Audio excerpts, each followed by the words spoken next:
My coworker helped me for 3 years straight, then used my own password to detail $187,000 from the company and framed me so perfectly the police handcuffed me in the office parking lot. The hidden camera footage saved my life. Hey everyone, welcome back to the channel. Today we're talking about the kind of workplace nightmare that makes you double-check your passwords and never leave your laptop unlocked again. This story comes from a woman named Jessica, 34, who worked as a senior financial analyst at a regional logistics company. Everything she describes is 100% real life. These things happen more often than companies want to admit. If you've ever trusted a coworker with your login just this once, or thought someone had your back, buckle up. This one is wild. I started at Apex Logistics right after college. 8 years in, I was solid. Good reviews, a 401k that actually looked decent, and a corner desk with a window. The only person I was truly close with in the building was Rachel. She was 36, the senior analyst on my team, the one everyone called the office mom. She remembered everyone's birthday, brought soup when you were sick, and always stayed late to help you fix a spreadsheet. We carpooled some weeks when gas prices spiked. She knew my husband's name, my dog's name, even the PIN to my work laptop, because I'd let her log in once when mine crashed during a deadline. "Don't worry, I'll log you out," she always said with that warm smile. For 3 years, she was my biggest cheerleader. When I got passed over for a promotion in 2022, Rachel marched into our boss's office and fought for me. When my dad died suddenly in 2023, she covered my projects for 2 weeks and never asked for credit. I trusted her completely. Why wouldn't I? The company started struggling in early 2025. Fuel prices, supply chain mess, the usual. Rumors of layoffs were everywhere. One Friday in March, the CFO called an all-hands meeting and announced a full internal audit. Everyone had to change their passwords immediately and log out of every system. Rachel looked stressed that day. She kept saying, "I hope they don't find anything weird in the books." 2 weeks later, the auditors were still there, working in the conference room with the blinds closed. I noticed Rachel coming in earlier than usual and leaving later. She told me she was cleaning up old files so we both looked good. I thought it was sweet. Then came the Tuesday that destroyed my life. I was in the parking lot at 5:12 p.m., keys in hand, when 2 unmarked police cars pulled up. 2 detectives and our head of security walked straight toward me. They read me my rights in front of 30 coworkers who were leaving for the day. "Jessica Mills, you're under arrest for felony embezzlement and wire fraud." Handcuffs clicked. Someone's phone was already recording.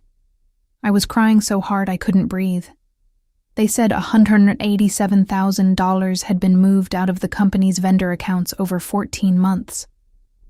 Every single transfer had been initiated from my workstation, using my login, at times when the security badge logs showed I was in the building. Some transfers happened at 2 a.m. when I was home asleep, but the system showed my badge had been swiped in at 1:47 a.m. They even had screenshots of chat messages from my Slack account telling a fake vendor to expect the wire today, keep it quiet. I kept screaming, "I didn't do this!" The detectives just said, "Ma'am, we have the digital trail." Rachel was standing on the sidewalk watching the whole thing. She had tears in her eyes and actually hugged my husband when he showed up. "I can't believe she would do this," I heard her say. She must have been under so much pressure. I spent 36 hours in county jail before my husband posted bail with every penny we had. I was suspended without pay. My face was on the local news. Local woman accused of stealing nearly $200K from employer. Clients I'd worked with for years stopped returning my calls. The evidence against me was terrifyingly perfect. Until my husband, who's a software engineer, refused to believe it. He hired a forensic accountant and a cybersecurity guy the same week. They started digging. Here's where it gets insane. The cybersecurity expert pulled the real server logs, not the ones the company auditors had been shown. Turns out, someone had been using a remote access tool to log in as me from a different IP address. That IP traced to a coffee shop 3 blocks from Rachel's apartment. The badge swipes at 2 a.m.? Rachel had cloned my badge 6 months earlier using a cheap RFID copier she bought on Amazon. The receipt was still in her Amazon account, which she'd logged into on the shared office printer by mistake. But the smoking gun? The hidden camera? Our building had just installed new, smart thermostats with tiny built-in cameras for energy monitoring. Management never told anyone. The footage from the night of one of the big transfers showed Rachel sitting at my desk at 1:55 a.m., wearing gloves, typing on my keyboard after she'd used a key I'd given her to water my plants while I was on vacation the previous summer. She even adjusted the monitor exactly the way I always did. The forensic accountant found the shell company the money went to, registered in my name, but the signature on the paperwork was forged. The notary? Rachel's cousin. Rachel had been planning this for over 2 years. Why me?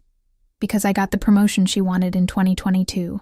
She told the police in her interview, which my lawyer later obtained, that she deserved it more, and that Jessica was going to get fired in the layoffs anyway. So I just sped things up and made sure I got something out of it. She had been slowly moving small amounts at first, testing the waters, always making sure the digital trail pointed back to my login.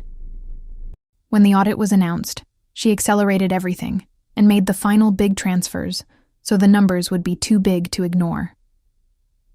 The company dropped the charges against me the day the footage was shown to the DA. Rachel was arrested at her apartment the same afternoon, still wearing the company hoodie she'd stolen from my locker months earlier.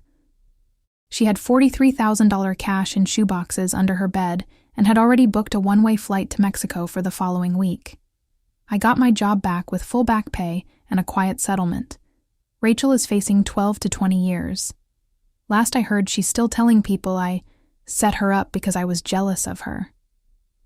I still work at Apex, but I now have 2-factor authentication on everything, a camera on my desk, and I never, ever share my password. Not even once. Every time someone new starts and offers to help with my files, my stomach drops.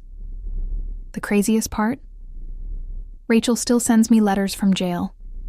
The latest one says, "I really did care about you, Jess. I just needed the money more."